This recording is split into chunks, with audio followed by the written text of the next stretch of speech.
दिन ढल गया था।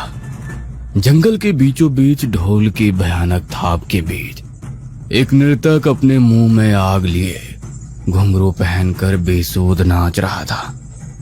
उसने अपने माथे पर एक विचित्र मुकुट लगा रखा था और चेहरे को अजीबो गरीब ढंग से रंग रखा था। उसके हाव भाव और मुद्राएं किसी सामान्य नृत्य से बेहद अलग और डरावनी नजर आ रही थी। अचानक ही नृतक कुछ पलों के लिए ठहरा और उसने पलटकर झाड़ियों की ओर देखा। अमोल ने महसूस किया कि नृतक की आंखें बिल्कुल सफेद है, जैसे कोई बेजान पत्थर हो।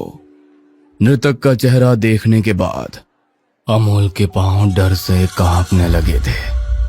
नृतक ने एक फूंक मारी और उसके मुंह से निकलकर आग की लपटें अमोल के पास की झाड़ियों में आकर धो धो कर जलने लगी। अमोल बेहद घबरा गया था। उसने आओ देखा ना ताओ सर पर पांव रखकर जंगल से गांव की तरफ दौड़ लगा दी। अचानक दौड़ते हुए उसका पांव एक पत्थर से टकरा जाता है और वो नीचे गिर पड़ता है। अमोल को अभी भी घुंघरू पहनकर कोई अपना पीछा करता हुआ महसूस हो रहा था। अनिष्ट की आशंका से उसने अपनी आंखें कसकर बंद कर ली थी। अगले ही पल उसे अपने कंधे पर एक हाथ महसूस हुआ।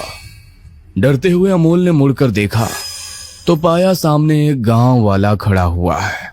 क्या हुआ बाबू, ऐसे क्यों दौड़ रहे थे? जंगल का पथरीला रास्ता है, यहाँ पर संभल कर चलना चाहिए। आप ठीक तो है ना? आपने किसी को मेरे पीछे आते हुए देखा क्या? नहीं तो, आपके पीछे तो कोई भी नहीं था। आप अकेले ही दौड़ते हुए इस तरफ आ रहे थे। हुआ क्या है बताइए तो। मैं गांव देखने के लिए निकला था। घूमते घूमते दिन ढल गया और मैं यहाँ गांव के बाहर जंगल के आसपास पहुंच गया। अचानक ही मुझे ढोल और घुंघरू की आवाज सुनाई देनी शुरू हो गई। जब मैंने नजदीक जाकर देखा तो वहां का नजारा देखकर मेरे पैरों के नीचे से जमीन ही खिसक गई। एक आदमी अजीब से हुलिये में आग के चारों ओर नाच रहा था। उसकी आंखें सफेद थी और जब उसकी नजर मुझ पर पड़ी तो उसने आग से मुझ पर हमला कर दिया। मैं किसी तरह अपनी जान बचाकर यहाँ आया हूँ। क्या बात कर रहे हो तुम? अगर तुम्हारी बातों में सच्चाई है तो ये तो उसके आने का संकेत है। मुझे गांव वालों को बताना होगा। ये कोई सामान्य घटना नहीं है। आप अपने घर जाइए बाबू, मुझे मुखिया के पास जाना होगा। अमोल बहुत डर चुका था, इसलिए अभी तो वो अपने घर पहुंच जाता है, लेकिन गांव वाले की रहस्यमयी बातें रह रहकर उसके दिमाग में घूम रही थी। लो, आ गए तुम।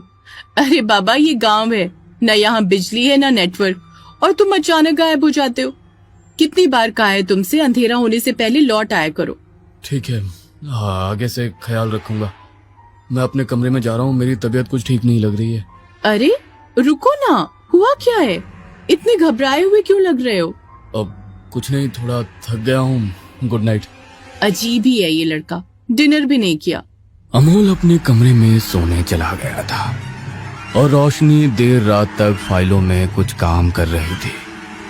देर रात गए अमोल को जोरों की प्यास लगी तो वो बिस्तर से उठकर रसोई में पानी पीने के लिए पहुंच जाता है। जैसे ही वो रसोई में मोमबत्ती जलाता है, उसे अपने सामने वही नर्तक दिखाई देता है जो उसने जंगल में देखा था। नर्तक अपने मुंह से आग उगलता है जो अमोल के चेहरे तक आती है और उसके मुंह से चीख निकल जाती है। रोशनी, वो यहाँ भी आ गया, मुझे बचाओ रोशनी।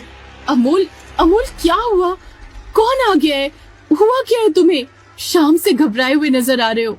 अभी अभी यहाँ वो आदमी था, अजीब सा दिखने वाला, डरावना आदमी। उसके मुंह में आग थी रोशनी, और उसने आग मेरी तरफ फेंकी भी थी।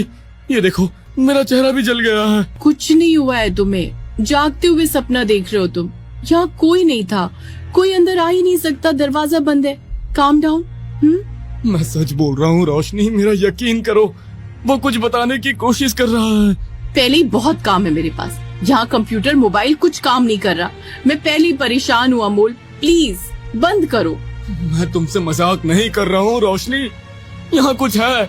अच्छा, मुझे क्यों नहीं दिखाई दिया कुछ भी? जाओ, जाकर सो जाओ, मुझे अभी काम करना है। पत्नी की बात सुनकर अमोल जाकर अपने कमरे में बिस्तर पर लेट जाता है। अमोल जैसे ही आंखें बंद करता है, एक बार फिर से उसे वही चेहरा नजर आता है। मैं क्या करूं? आंख बंद करता हूं तो भी उसका ही चेहरा नजर आ रहा है। मैं चाहकर भी सो नहीं सकता। पूरी रात आंखों आंखों में बीत गई थी। अगली सुबह जाओ जाकर अपने वीडियो शूट करो। घर में बैठकर ऐसे एक्सप्रेशन मत दो यार। यहाँ आने से पहले तो बहुत एक्साइटेड हो रहे थे, अब क्या हुआ? ये जगह वैसी नहीं है रोशनी, जैसा हमने सोचा था। सोचकर देखो, आज के युग में भी ये गांव इतना पिछड़ा क्यों है? यहाँ के लोग बाहर दुनिया में क्यों नहीं जाना चाहते, विकास नहीं करना चाहते? उन्हें यहाँ आदिवासी बनकर रहना क्यों मंजूर है? तुम खाली हो ये सब तुम सोचो, मेरे पास बहुत काम है बाबा। अच्छा मैंने नाश्ता बना दिया, तुम लंच खुद बना लेना। अभी मैं चलती हूँ, थोड़ा काम है।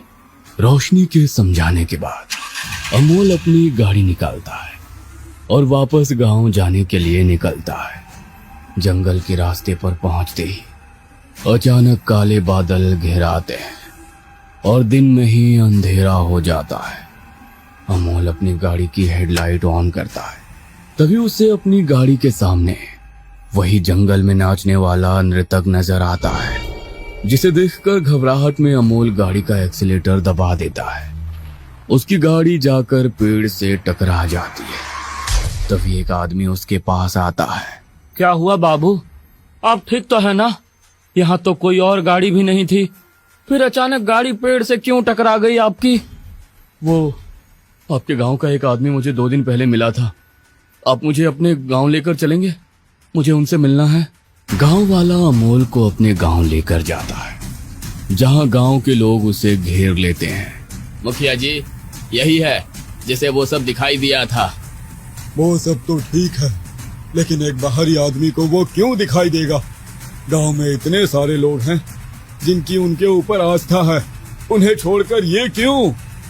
ये सब क्या बातें कर रहे हैं आप लोग? कौन है वो? मेरे पीछे क्यों पड़ा है? उस दिन जंगल में उसे देखने के बाद ऐसा लग रहा है वो हर पल मेरे पीछे पीछे घूम रहा है। बार बार मुझे अपनी आंखों के सामने दिखाई देता है और फिर अचानक गायब हो जाता है। कुछ भी करके मेरा पीछा छुड़वाइए। ये तो संकेत है कि गांव पर कोई संकट आने वाला है और इस वर्ष हमें भूता काला का आयोजन करना होगा। भूता कोला? ये क्या होता है? भूता कोला हमारे कांतारा गांव का एक आयोजन है, जिसमें हम आत्माओं और पूर्वजों को अपने गांव की रक्षा करने के लिए आमंत्रित करते हैं। जो आपने देखा वो भूता कोला का ही दृश्य था, जो 10 बरस पहले हमारे गांव में आयोजित हुई थी। पूरे गांव में खबर फैला दो, इस बार भूता कोला होगा और उसके लिए नर्तक की आवश्यकता है। मुखिया जी, कोई भी भूता कोला में नर्तक बनने को तैयार नहीं होगा, आप अच्छी तरह जानते हैं। वह बहुत नाराज है। अगर भूता कोला नहीं किया तो ना जाने क्या अनहोनी हो जाए। हमें देवता को प्रसन्न करना ही होगा। बाहर से नर्तक बुलाओ, लेकिन आयोजन होगा जरूर। मुखिया जी, मुझे तो अभी भी ये सब कुछ ठीक नहीं लग रहा। पिछली बार जो हुआ उसके बाद भूता कोला करना मतलब नर्तक की जान जोखिम में डालना। याद है ना कैसे तड़प तड़प कर मरा था वो? अरे तुम लोग उसे भूता कोला से क्यों जोड़ रहे हो? वो बस एक हादसा था। भूता कोला हमारी सुरक्षा के लिए है, किसी को नुकसान पहुंचाने के लिए नहीं। मैं कुछ समझ नहीं पा रहा हूँ, आखिर ये सब क्या रहस्य है?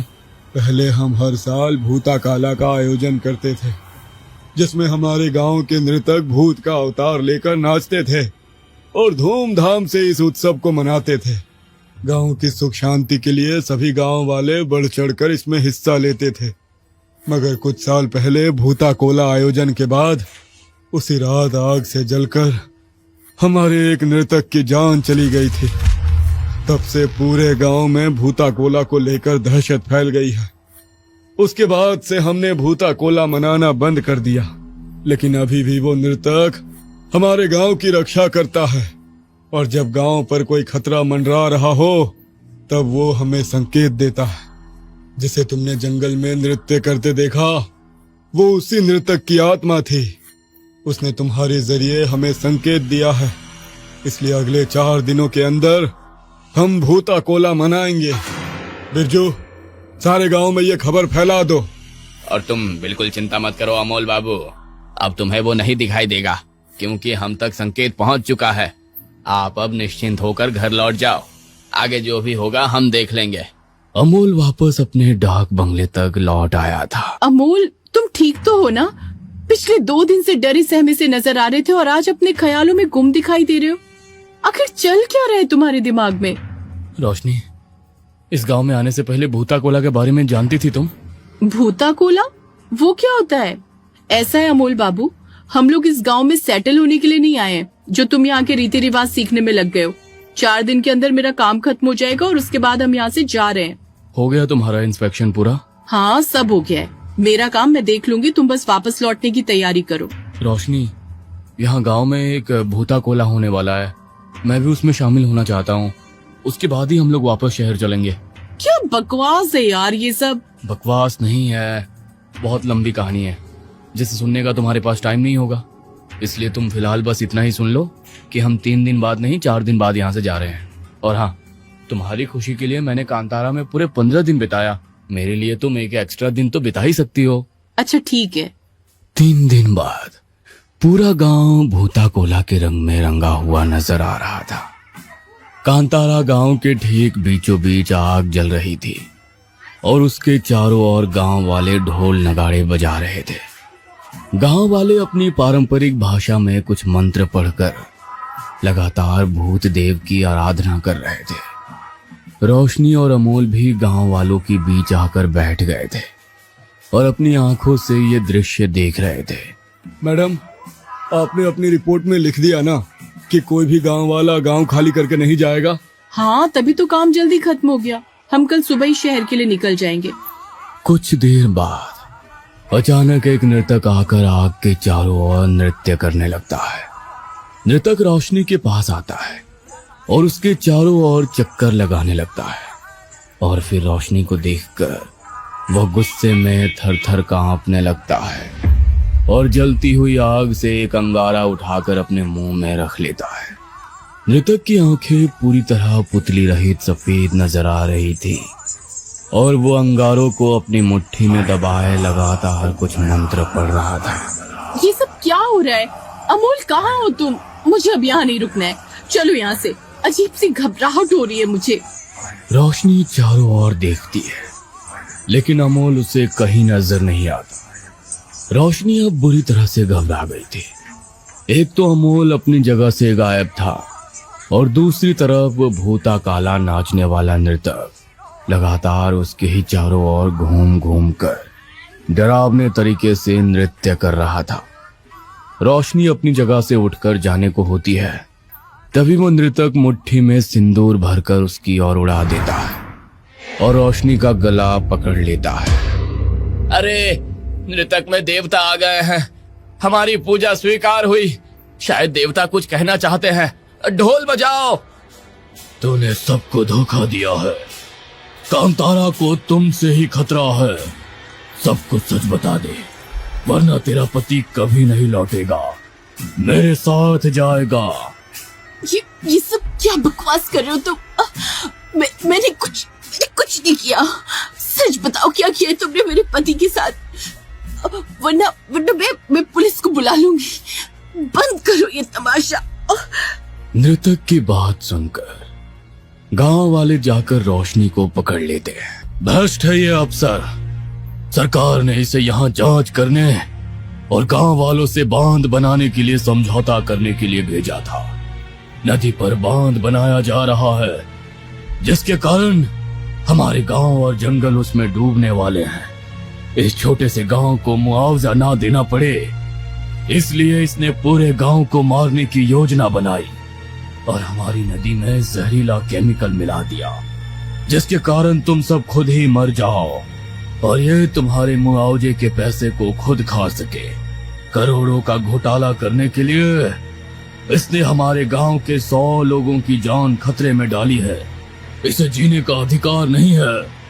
इतना कहकर नृतक रोशनी को जमीन पर पटक देता है और पास ही में देवी की मूर्ति पर लगे त्रिशूल को उठाकर उसकी हत्या कर देता है। रोशनी को मारने के बाद मृतक भी बेहोश होकर जमीन में गिर जाता है। कुछ देर बाद जब उसे होश आया तो रोशनी को वहां पड़ा देख वो घबरा गया।